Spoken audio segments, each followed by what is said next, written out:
Hi guys, welcome to Insight Club. In this video, we are discussing the Diploma in Women's Empowerment and the Development.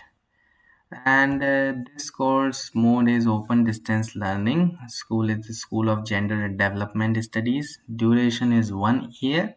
So for this course, the minimum period is only 1 year. Medium is available in English and Hindi as well. So you can do in Hindi and English as well. So whichever you want, you are comfortable. And specialization is women's empowerment and development.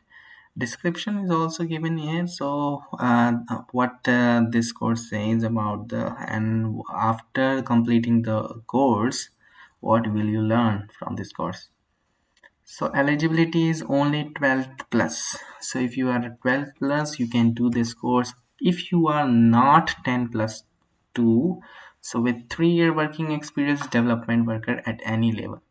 So if you are non 10 plus 2, if you are not 12 pass, so you should be a working experience as development workers at any level.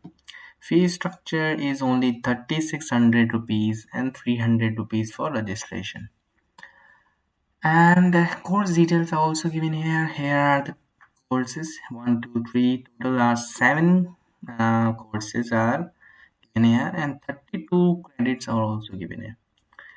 And regional and study centers also given here. If you have other queries regardless of these information, so you can contact us anytime. We will provide all the information accordingly. Thank you so much for watching. We will meet you soon in the next video.